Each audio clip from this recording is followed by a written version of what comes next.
Welcome to Gene and Mike do the New York Times crossword. Hi, I'm Jean. And I'm Mike. And today we are doing the crossword for Friday, June 21st, 2024. Did you do the crossword? I did. And did you like said crossword? It was like a formidable battle today. Really? Yes. Oh. Yes. Who won? I did. Congrats. I did win. Well done. But it was sort of like it kept throwing curveballs at me, and I'm like, what could that be? It took me a while to finally, finish it, but I just felt like I was battling it. Like it was throwing every bad thing it could at me to make me mess up, but I kept conquering. Whoa. And eventually I got it all done. Wow. I'm in awe just to be in your presence.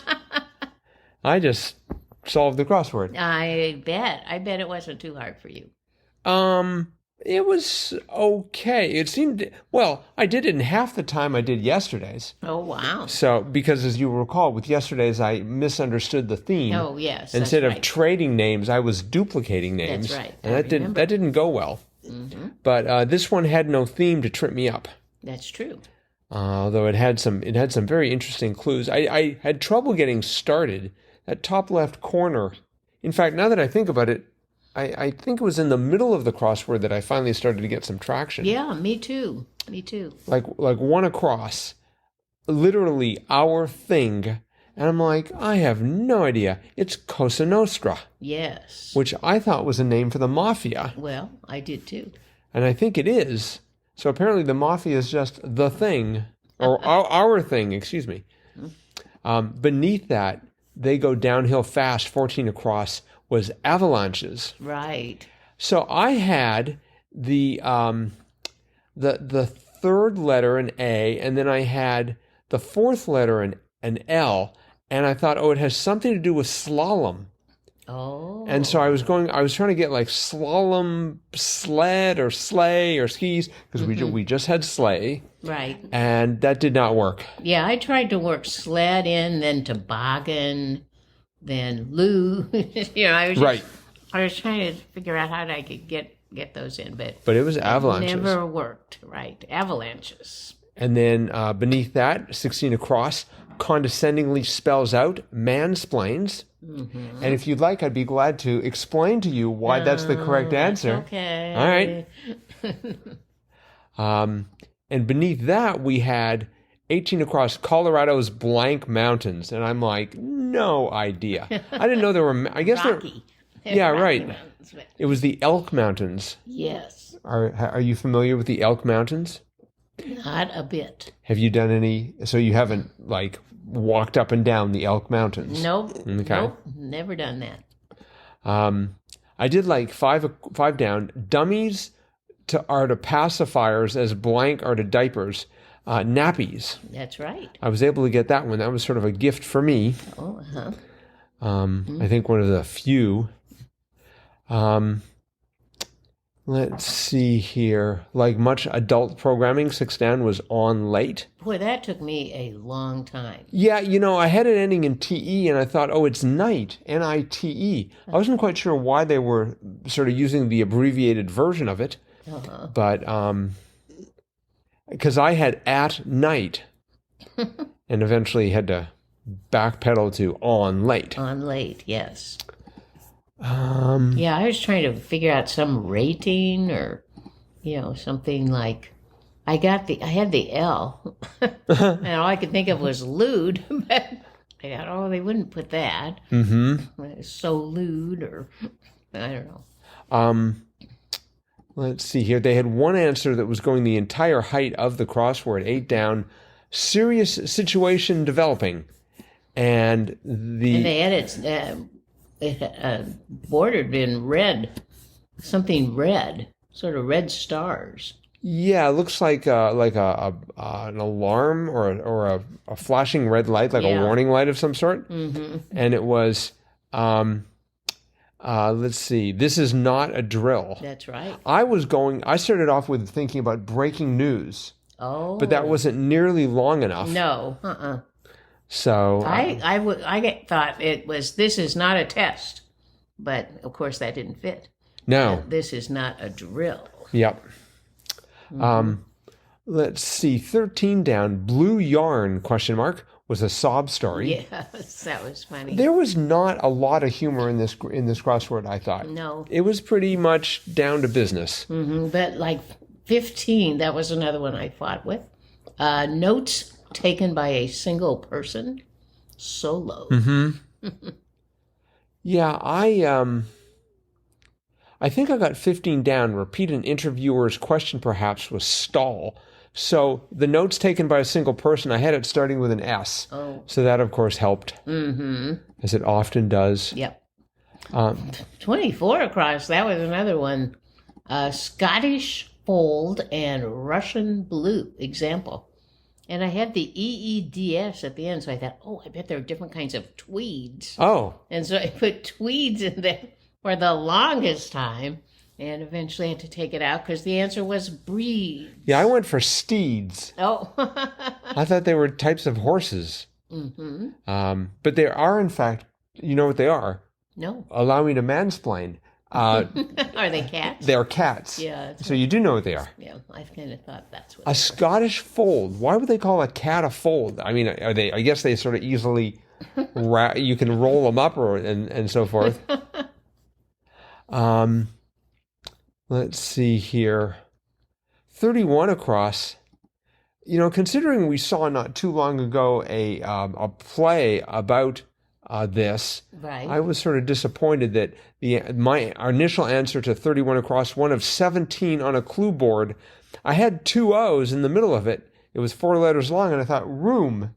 Oh. But they didn't really have that many rooms. No, but they had lots of doors. I thought about hall, but indeed, as you say, it was door. Yes. And then we do have 24 down. Rings given to a lover. Booty calls. Yes. I thought that was a little racy crossword, but... Well, it was less racy than what I was thinking the answer was, but it wouldn't fit. So... I don't know if I want to know that. It was going to be sext calls. Oh. Because they've been using that a lot. That's true. They have. Sexting. So I was ready for a sext calls. Let's see here. What else? 35 across. This is just sort of weird. Island is home to Popeye Village, a film set turned theme park. Yeah. That was Malta.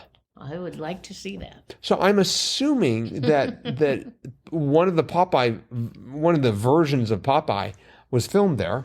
Maybe. And they decided, this is so good, let's not take it apart. And so Malta has a Popeye Village. I would like to see that. Possibly a picture would be sufficient. I found it interesting that answer ran into 29 down. COVID test component, swab. Although you think about another version of swab is a sailor. Right. Are you swabs? Swabbing the deck. Yeah. Let's see. 44 across. Another fascinating one. Airport with the most runways in the world, 8. O'Hare. I didn't know they had that many. Yeah, I think that's more than TSA officials that they have based on our experience there. That's true. Speaking of which, 47 across, screening org TSA. So they're sort of the airport horror line in the crossword, O'Hare and TSA. Yep. I can relate. 54 across, rare shots, holes in one. Right, Boy, that was great. I had to work, it's just like, do I believe this? Let's see, I had 1 hole in one, I have multiple holes in one. That's right. It sounds weird even after I've convinced myself it's right, but just the way it goes. 53 across was kind of a fun fact. Fish that can survive for several hours on land. Eels. It's pretty depressing that someone has studied this. They're like, well, let's see how many hours they live before they die. It's just like there's enough cruel scientific research going on. Do we really need to know? I think the next thing they should have done is, well, let's just take some grad students and see how long they can live underwater. You don't know that's how they know that. They might have just been observing. Well, in nature. Well, they could have rescued them. Well, I mean, they could have intervened. maybe they were just seeing how long they'd come out before they went back. I think these are just cruel scientists with warped senses of what's right. And if you happen to be an ichthyologist, please don't take offense. All right. So I think that's it for the crossword, but it is Friday. Yes, it is. Meaning it's time for, after a considerable hiatus, time for Fun Fact Friday. That's right. So, do you have a fact for Fun Fact Friday? I do. In today's puzzle, 12 down was a Vulcan's EG, and the answer to that was alien race. Yes. So I thought I would just look up Vulcans and see what I could find. Okay. And there is quite an extensive Wikipedia page on it, but I'm just going to give a few little fun facts here. Okay. Vulcans are sometimes referred to as Vulcanians. They are a fictional extraterrestrial humanoid species in the Star Trek universe and media franchise. In various Star Trek television series and films, they are noted for their attempt to live by logic and reason, with as little interference from emotion as possible, as we all know. Known for their pronounced eyebrows and pointed ears, they originate from the fictional planet Vulcan. In the Star Trek universe, they were the first extraterrestrial species to make contact with humans. I did not realize that. Mm-hmm. I think there was a movie about that, but I didn't remember that. I think it was one of the, wasn't it when they first discovered warp drive? Maybe. So, anyway, the most notable portrayer of a Vulcan character is, of course, actor Leonard Nimoy. Yay! Who first played Mr. Spock in Star Trek, the original series, 1966 to 69. There are 4 aspects of this fictional alien race that have entered the popular culture: pointy ears, the Vulcan salute, the Vulcan nerve pinch. Oh, Michael is doing the Vulcan salute. I am doing the Vulcan salute. The Vulcan nerve pinch, and their adherence to logical thinking and severe lacking display of emotion.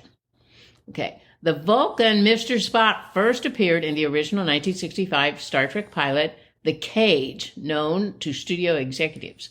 Show creator Gene Roddenberry revealed that in 1964 he wanted an alien as part of the ship's crew, but knew that budget restraints would limit makeup choices. He chose Leonard Nimoy because of his high Slavic cheekbones and interesting face. And with those cheekbones, some sort of pointed ear might go well. Nimoy later commented that Roddenberry felt the presence of an alien would establish that we were in the 23rd century and that interplanetary travel was an established fact. So, one more thing, the Vulcan salute. We all know the Vulcan salute. I'm doing the Vulcan salute right now. I can do it too. Whoa. The Vulcan salutation is that of the Jewish priestly blessing, a hand gesture consisting of a raised hand with the palm forward and the thumb extended, while the fingers are parted between the middle and ring finger. Typically, the phrase, "live long and prosper," is uttered when you make the salute, adapting the priestly blessing, "may the Lord bless you and keep you." An appropriate applied would be to return the gesture and utter either "live long and prosper" or "peace and long life." Or have you seen the next series, Strange New Worlds? That's another appropriate response. But I thought that was very interesting. First of all, they picked Leonard Nimoy because of his high cheekbones. And then secondly, the salute was actually a Jewish priestly blessing, and they modified it to be the Vulcan salute. Was Nimoy Jewish? I think he was. Somebody must have known that. Maybe they had a designated rabbi on the series. I am surprised that they called it Vulcanians. I have watched 1,500 hours worth of Star Trek. I have never heard anyone say Vulcanian. Mm-hmm. I want to know. That ought to be footnoted in Wikipedia with a reference. Mm-hmm. I demand a citation. Well, it says that in season 1, episode 20, At minute 1744, someone, I'm assuming Spock, said, "I am half Vulcanian. Vulcanians do not speculate." He clearly misread the script. It could happen to anyone. They actually have that. They have the time when it happened. Yes, 1744. So go back to season 1, episode 20. Yeah. It was called Court Martial. I think I remember that one. That's where they have like this sort of old time lawyer who comes and defends him. Oh, I remember. Yeah. I don't know if that's the one, but I definitely remember that series. Yep. So. Yeah, didn't Spock have to be like the prosecuting attorney or something? It was like Kirk was on trial, I think, and Spock was sort of the one presenting evidence against him. But then, that old timey lawyer who got him believed in books. What a fool he was. Yep. All right. Well, listen, thank you so much for that fun fact. You're quite welcome. And we hope that all of you listeners will live long and prosper. You bet. And we will be back again with our cutting edge analysis of tomorrow's crossword tomorrow. Bye-bye.